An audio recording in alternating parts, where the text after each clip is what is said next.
हिमाचल प्रदेश की आज की कुछ बड़ी खबरों की बात करें तो सबसे पहले आपको आंकड़ा दे दें जो राज्य आपदा प्रबंधन प्राधिकरण की तरफ से जारी किया गया है कि 20 जून से अब तक जो है कितना नुकसान हिमाचल को हुआ है। सबसे ज़्यादा नुकसान जो है वो जानी नुकसान है। 109 जाने जो है इस मानसून सीज़न में अब तक गई है।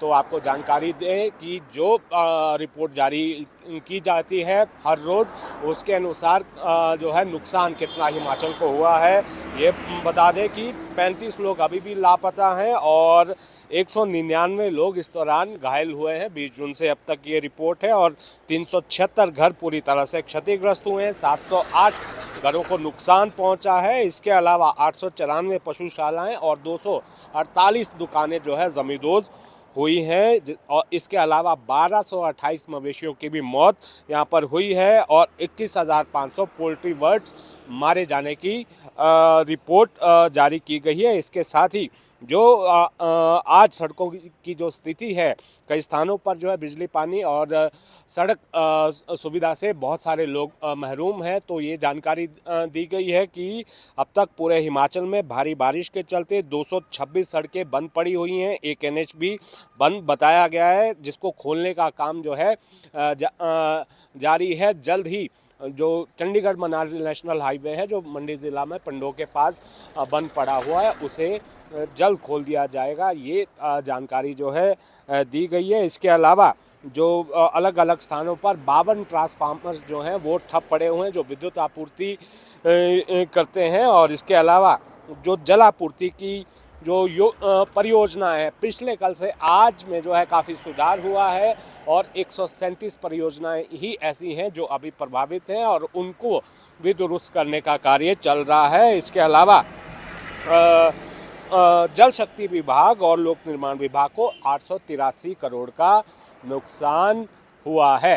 तो यहाँ पर आज भी मुख्यमंत्री जो है यहाँ राजधानी शिमला में रिव्यू करेंगे कि आपदा से जो नुकसान हुआ है उसके बाद राहत का कार्य किस तरह से चल रहा है, प्रभावितों को मदद किस तरह से की जा रही है और पुनर्वास किस तरह से होना है। ये बड़ी चुनौती राज्य सरकार के समक्ष है। इसको लेकर भी फीडबैक यहाँ पर लिया जाएगा। इसके अलावा अगर हम बात करें हिमाचल प्रदेश सरकार के लिए एक बड़ी राहत की खबर है और बड़ी जीत हिमाचल सरकार की सुप्रीम कोर्ट में हुई है। जो 1045 मेगावाट की जो जल विद्युत परियोजना है करछम वांगटू किन्नौर जिला में, वहां पर अब उस परियोजना से राज्य सरकार को 12% के बजाय 18% रॉयल्टी राज्य सरकार को मिलेगी और राज्य सरकार का ये कहना है कि इससे जो है राज्य की आय में 150 करोड़ रुपए की बढ़ोतरी होगी, यानी 150 करोड़ की अतिरिक्त आय राज्य सरकार को होगी। और जिस तरह से पैरवी राज्य सरकार की तरफ से की गई है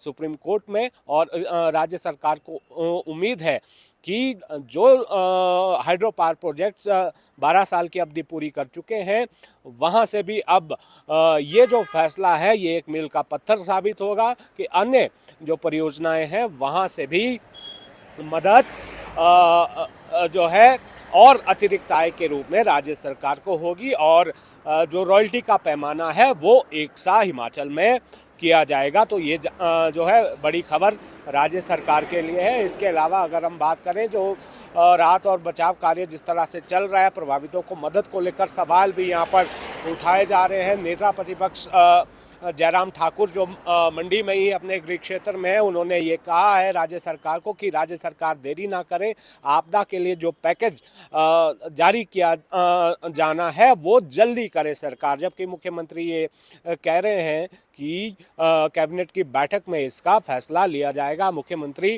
कल शाम को ही दिल्ली दौरे से लौटे हैं। उम्मीद है कि केंद्र से भी कुछ मदद यहाँ पर आएगी। देखना होगा कि कितनी जल्दी ये कैबिनेट बैठक होगी और इसमें क्या कुछ जो है यहाँ पर फैसला लिया जाएगा। इसके अलावा अगर हम बात करें लोक निर्माण और शहरी विकास मंत्री विक्रमादित्य सिंह की, तो वो 26 जुलाई तक जो है जापान के दौरे पर रहेंगे। उनके साथ एक प्रतिनिधि मंडल भी है जिसमें 4 विधायक शामिल हैं और कुछ अधिकारी भी उनके साथ हैं। जो स्मार्ट सिटी के तहत विदेशों में स्मार्ट सिटी प्रोजेक्ट के तहत विदेशों में किस तरह का कार्य हुआ है उसको देखने, उसकी स्टडी करने विक्रमादित्य सिंह अपनी टीम के साथ विदेश दौरे पर हैं। जापान जाएंगे विक्रमादित्य सिंह और दक्षिण कोरिया का भी दौरा करेंगे।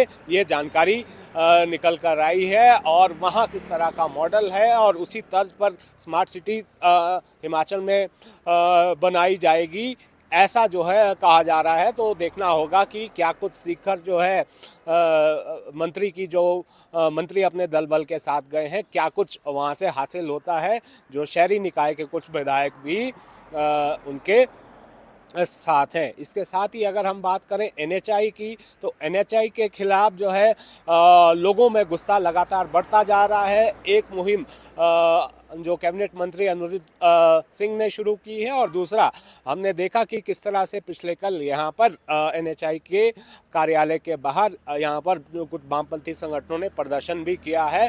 तो लगातार एनएचआई के खिलाफ एक मुहिम जो है यहाँ पर एक मोर्चा खड़ा करने की कोशिश यहाँ पर की जा रही है। इसके अलावा एक दुखद खबर जो है जो पवित्र श्रीखंड यात्रा है वहाँ से निकल कर आई है कि वहाँ यात्रा पूरी करने के बाद एक श्रद्धालु जो चंडीगढ़ का रहने वाला बताया जा रहा है, उसकी मौत जो है वापस आते हुए लौटते वक्त हुई है। और अभी उनका जो श्रद्धालु है उनका पोस्टमार्टम निर्मंड में किया जाएगा, अस्पताल में किया जाएगा और मौत का कारण क्या निकल कर आता है ये देखना होगा। और इसी पवित्र यात्रा की अगर हम बात करें तो मणिमहेश में भी इस बार जो है काफ़ी उत्साहित है श्रद्धालु की मणिमहेश की यात्रा शुरू होगी। और एक राहत भरी खबर ये है कि जो हेली टैक्सी का किराया है वो इस बार 1500 रुपये की कटौती उसमें की गई है। पहले जो है 8000 लगते थे, अब उसमें जो है 1500 की कटौती यहाँ पर की गई है। तो ये श्रद्धालुओं के लिए राहत की बात है। शिमला से कैमरा सहयोगी दीपक राणा के साथ रणबीर सिंह, न्यूज़ 18 हिमाचल।